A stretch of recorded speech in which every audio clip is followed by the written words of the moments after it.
There is a habit that can quietly destroy your self-respect.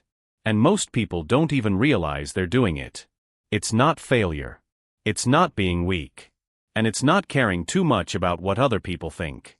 It's something much smaller. You tell yourself you're going to do something, and then you don't. You say you'll wake up early. You don't. You say you'll stop wasting your time. You don't. You promise yourself you'll finally start. And then you make another excuse. One broken promise doesn't seem important, but repeated often enough, your mind starts learning something dangerous. I can't rely on myself. And here's what makes this dangerous. You might think you need more motivation. You might think you need more discipline. You might think you need someone to believe in you. But what if the real problem is simpler? What if you've been breaking small promises to yourself for so long that you've stopped trusting your own words? Today, I'll show you how to rebuild that trust. But first, you need to see how easily this habit becomes part of your identity. Imagine a man named Alex. Every Sunday night, Alex made promises. Tomorrow I'll start. He would exercise, read, work on his goals, wake up earlier, and finally stop wasting hours on his phone. Monday morning came. His alarm rang. He looked at the time. 5 more minutes. 5 minutes became 30. He felt guilty. But then he told himself, I'll make up for it tomorrow. That evening, he planned again. Tuesday would be different. But Tuesday looked almost exactly like Monday. And then Wednesday. And Thursday. Nothing dramatic happened. That's what made it so easy to ignore. Alex wasn't destroying his life in one big decision. He was doing it through hundreds of tiny decisions. Every time he promised himself something, and broke that promise, he lost a little bit of trust in himself. Eventually, he stopped believing his own plans. And when he said, I'll start tomorrow, even he didn't believe it anymore. This is where self-respect becomes interesting. Self-respect isn't just about how other people treat you. It's also about how you treat your own word.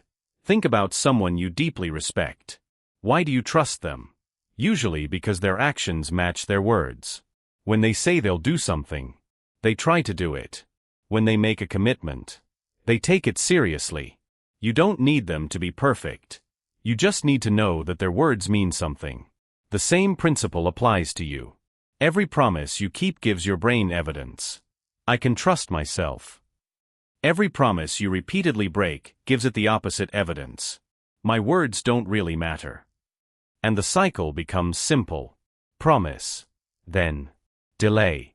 Then excuse. Then guilt. Then you make another promise to feel better. And the cycle begins again. The strange part is, making the promise gives you temporary relief. You feel like you're going to change. You imagine the better version of yourself. But imagining change isn't the same as building it. Your brain doesn't trust intentions. It trusts evidence. Think about the smallest promises you make every day. I'll put my phone down. I'll go to bed earlier. I'll finish this before I relax. I'll spend 10 minutes learning. None of these promises sound important. But that's exactly why they matter. If you can't keep the smallest promises, it's difficult to believe you'll keep the biggest ones. And this isn't about perfection. You will fail sometimes. You'll have bad days. The problem isn't breaking one promise. The problem is repeatedly teaching yourself that your promises are optional. So don't make another massive promise tonight.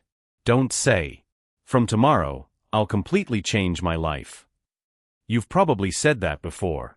Instead, make the promise almost embarrassingly small. Because the goal isn't to impress yourself. The goal is to trust yourself again. Here's what I want you to try. Choose one promise for the next 7 days. 1. Make it so small that you have almost no excuse to break it. 10 push-ups. 10 minutes of reading. 10 minutes of work.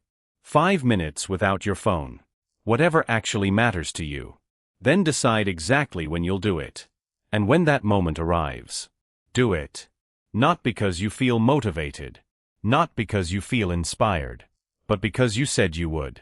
That's the important part. You're not training your body. You're training the relationship you have with yourself.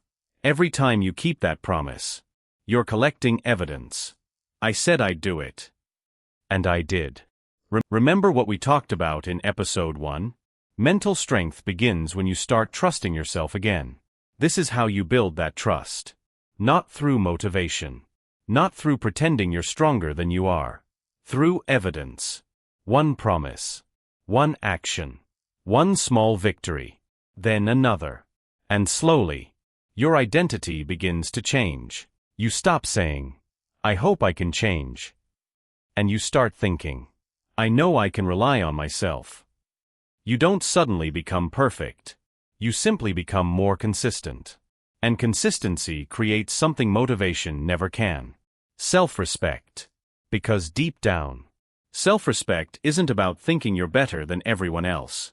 It's about knowing that you won't constantly abandon yourself. You won't always choose comfort. You won't always keep every promise perfectly. But when you say something matters, your actions begin to prove it. So tonight, don't make 10 promises. Make one. Choose one small thing you've been telling yourself you'll do. Make it smaller. Make it specific. And then keep it. Because every time you keep a promise to yourself, you're not just completing a task. You're rebuilding your identity. One action at a time. And eventually, you'll notice something different. You won't need to constantly convince yourself that you're changing. You'll have evidence. Evidence that your words mean something. Evidence that you can rely on yourself. And that is where real self-respect begins. Don't just watch this. Choose your one promise today. Keep it. Then come back for the next episode. Because becoming stronger starts with keeping your word to yourself.